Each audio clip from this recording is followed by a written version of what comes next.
Bonjour, Natasia. Qu'est-ce que la table de concertation féministe de la Gaspésie-les-Îles veut souligner du 25 novembre au 6 décembre? En ce moment, on est en plein dans les 12 jours d'action contre les violences faites aux femmes. C'est une semaine, en fait, une période de sensibilisation qu'on a à tous les années entre le 25 novembre, qui est la journée internationale pour l'élimination de la violence envers les femmes, et le 6 décembre, qui est en fait la commémoration euh, du féminicide de masse de la Polytechnique, là, en 1989, quand Marc Lépine était rentré dans Polytechnique et avait abattu de nombreuses étudiantes.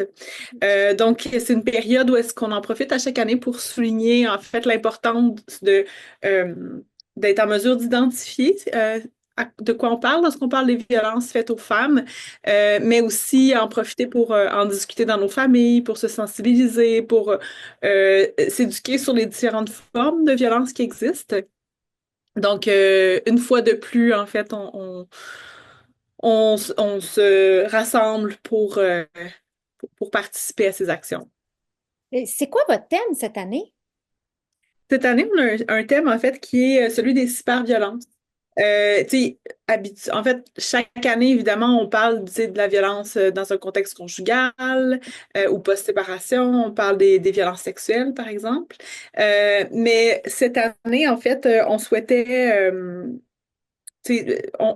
en fait mettre l'accent sur les cyberviolences, qui sont les violences qu'on observe dans les univers virtuels. Tu sais, on peut penser aux forums de discussion, aux médias sociaux, on peut penser aux jeux en ligne, mais on peut aussi penser aux échanges privés, là, les messages qu'on peut s'échanger sur Facebook, Instagram, etc. Euh, Puis aussi, finalement, tu sais, dans le contexte tu sais, des violences dans un contexte de couple, on peut aussi penser aux, euh, aux outils technologiques, en fait, qui peuvent être utilisés à des fins de contrôle, donc qui viennent renforcer, en fait, des dynamiques de violence qui existent déjà. On peut penser, par exemple, à tout ce qui permet de faire de la localisation sur nos téléphones cellulaires ou tu sais, sur nos outils technologiques qui sont des choses qui vont venir aggraver en fait des situations, par exemple, ce qu'on appelle le contrôle coercitif, qui est le fait de contrôler, par exemple, la vie, les allées et venues, par exemple, la façon de s'habiller, la façon de parler, les relations d'un ou d'une conjointe, là. Ouais. OK? Mais ça serait quoi les conséquences sur les femmes touchées par de la cyberviolence? Ben, les cyberviolences, en fait, ce qu'on observe, c'est que ça peut avoir pour effet d'augmenter l'isolement social, la détresse psychologique, la peur de s'exprimer publiquement. Euh, Ça nuit évidemment là, gravement au sentiment de sécurité parce que bon, nos téléphones nous suivent partout. Tu sais, ça peut donner l'impression de ne plus avoir d'espace sécuritaire.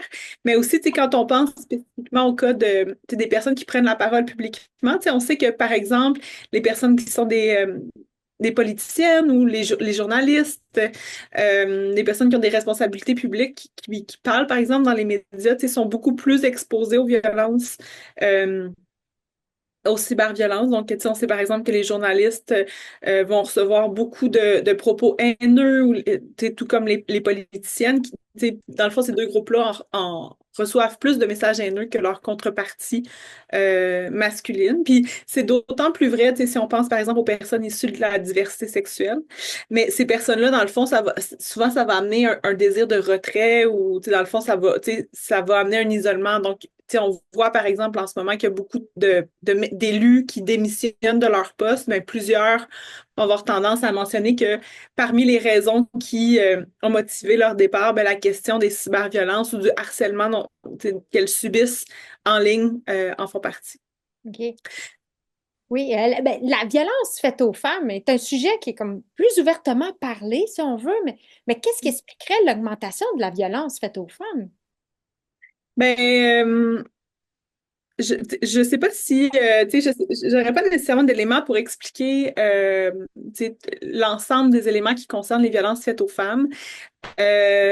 tu sais, s'il y a un élément qui nous préoccupe en premier lieu, tu sais, c'est la montée des discours haineux qu'on voit en ligne en ce moment envers les femmes. Tu sais, on a vu dans les dernières semaines sortir le documentaire Les Mâles Alpha, tu sais, puis ça l'a semé beaucoup d'émoi là, dans les médias sociaux et traditionnels.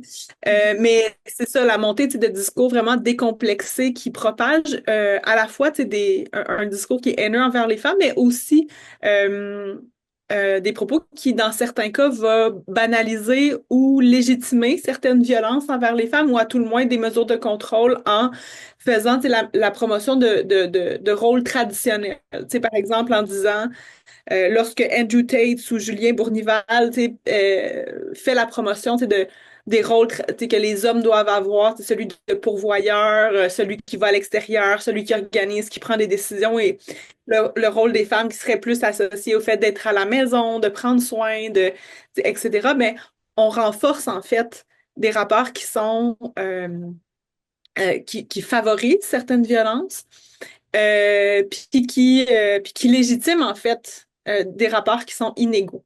Ben, je vous remercie beaucoup d'avoir pris le temps de discuter avec nous. Ben, c'est moi qui vous remercie, puis j'espère qu'on aura bientôt l'occasion de se reparler.